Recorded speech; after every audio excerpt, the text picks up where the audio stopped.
مادری که پدر خانواده رو ضایع بکنه جلو بچه ها، هر فسادی که بچه ها بعداً دوچارش بشن این درستش کرده. مرد 10 تا عیب داره و 10 تا اشتباه میکنه، خرابکاری میکنه تو کارهاش.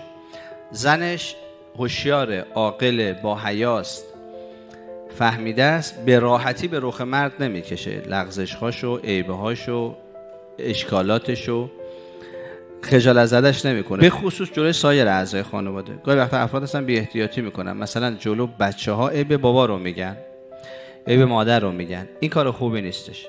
مادری که پدر خانواده رو ضایع بکنه جلو بچه ها، هر فسادی که بچه ها بعداً دوچارش بشن و هر جهنمی که بچه ها برن این درستش کرده. خودش هم باید توش بسوزه.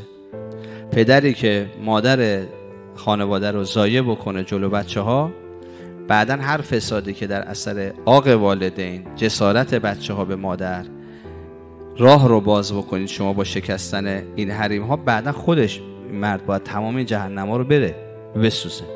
اگه قرار باشه چیزی هم گفته بشه فقط خصوصی. ولی بعضیا نه، عیبه های همدیگه رو جلو همدیگه میگن. عیب این بچه رو جلو همه بچه ها میگن، خجالت زدش میکنن. یا رفتار با یک، مثلا با کارمند میخواد رفتار بکنه، جلو همه با کارمند رو توبیخ میکنه، جلو همه بهش تذکر میده، جلو همه شرمندش میکنه، جلو همه خجالت زدش میکنه. اینا رفتارهای خیلی خشن و وحشتناکه.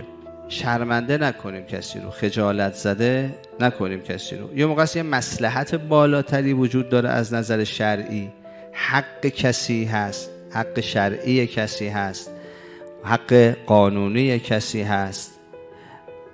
خب اون یه بحث دیگه است. ما برای دفاع از یه چیز بالاتر ممکن است همچین کاری مجبور بشه انسان بکنه. ما باید احتیاط کنه که تا میتونه نکنه، مگر اینکه واقعا مجبور شه. تا نشده ما نباید آبروی کسی رو ببریم، راز کسی رو فاش بکنیم، به رخ کسی بکشیم لغزش‌هاشو، گناهاشو، عیب‌هاشو، خجالت زده نکنیم کسی رو. تا میشه نباید بیانش کرد.